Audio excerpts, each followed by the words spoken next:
Pregame.com. Pregame.tv, Warriors at the Spurs. Big news with Golden State. What's going on? I don't know if you guys, I just read about this new stadium in the Bay Area. 2017. Have you seen designs on this thing? Unbelievable. It's like going to be right on the bay, and it's actually going to have an open area where you can look out the bay like a huge football field size plate glass, so you can actually look out to the Bay Area. It looks spectacular. Wow. Probably hurt their home field advantage considerably because this team in the Oracle is playing out of their minds. Forget about it. The question is, how are they going to respond, though, to that gut-wrenching loss? What were they in live wagering? They must have been 100 to 1. You know, maybe not 100 to 1. Probably like 50 to 1. Easy. At the very end. Straight up, you mean? Yeah. 4 minutes ago when you were up by 16? My goodness. Yeah, How do you respond to that? Are they going to come out or are they going to be sad? That's the question. I mean, they've now lost, Matt Yeoman's tweeted out today, they've lost 30 straight games when they've played at San Antonio. 30 straight games. You get to the point, you're up 16. You pointed out on the radio today how they were overly excited because they were winning. They did that against Denver. They were celebrating. They did that against Denver. They were celebrating with 3 minutes left. I like the collegiate. I get it, but they did it against Denver and almost lost. But lost. I want everyone to be slapping Curry on the back and him just to be like a cool customer, not just jumping up and down. I like that Tampa Bay kicker that blew out his ACL years ago after making it. Yeah, what the heck is that? You know, celebrate when the game's over, right? Yeah, but, these are young kids. I hear you. They didn't expect to be there. I could see it. But there's 2 different ways to look at it. Which is the way they're going to come out? This, you've always talked about the live wagering. This is the best way to play this game, in my opinion, is the live wagering, seeing how Golden State comes out early. Leonard won. I'm partial. Bryan Leonard? Yeah, let me guess. You love Kawhi Leonard. You love everything that got he his does. jersey. West guy. Shocker. San Diego State. But when they put him on him near the end of the game, and he's 6'7", he's he's a good defensive player. If they come out and they try to put him on him earlier in the game, Golden State may have some problems. This is a better chance for the live wagering. He's like a big hulking ogre, like this. Curry's too shifty. He'll just See, he'll be able to get his shots against him. I think for San Antonio, this series just became simple. It really did. This just became easy. I don't know why Pop didn't see it before, but all you have to do, and I think they do have the personnel to do it, is stop one player. Because Curry put up 44. But if you look, no other player had more than 19 points. And the team put up, 127 points?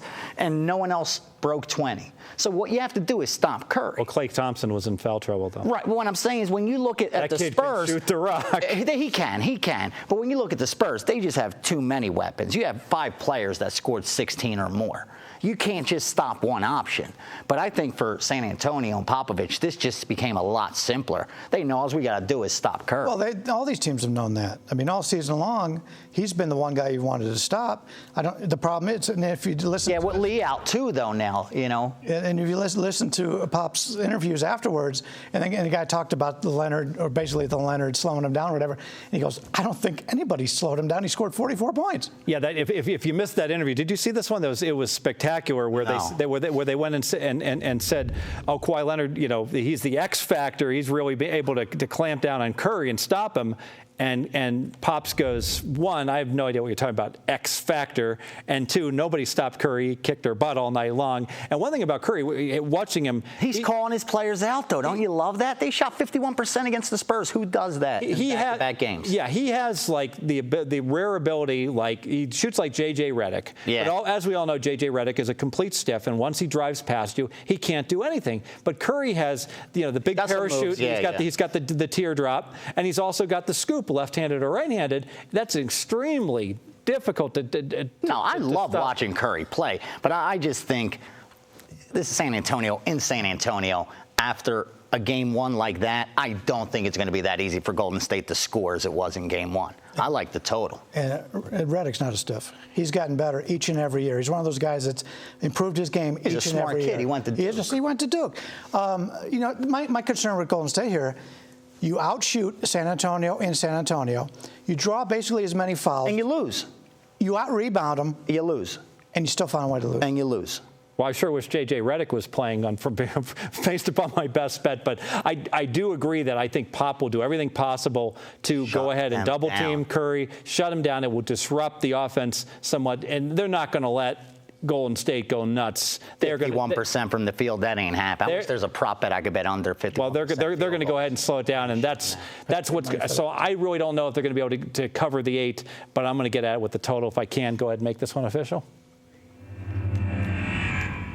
Stephen Curry earning that $44 million 4-year contract. It's going to be $24 million a year after what he just did with contract renegotiations. But I do think that on the road here in the Alamo, I think that the Alamo here in San Antonio, close enough, we are going to go ahead and see a defensive effort. Pop's going to do everything he can to focus on defense. Going to go under the 205. This game one, Vegas runner always talks in terms of value. Value, value, value. Game one opened 201. Now we can get as high as 205, getting 4 extra points because Curry went crazy. For 48 minutes of ball. We did get a 40-point fourth quarter. We got an 18-point first overtime. The second overtime, more points because of the craziness at the end. We saw a clear slowdown at the end of game one. I expect that will continue under 205, a free play for me. I love it. I love this play. I do.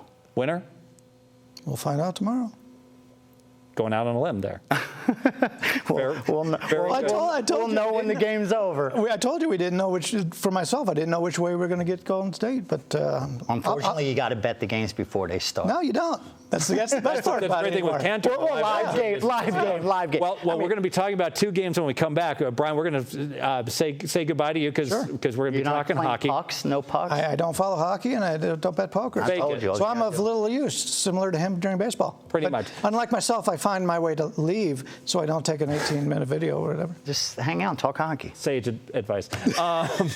Stay with us. Doesn't matter. I don't know what I'm talking about. 2 winners coming up. We have 3 winners coming up. No, 2 winners in NHL with Vegas Runner. Then we're going to talk a little poker. Stay with us, pregame.tv.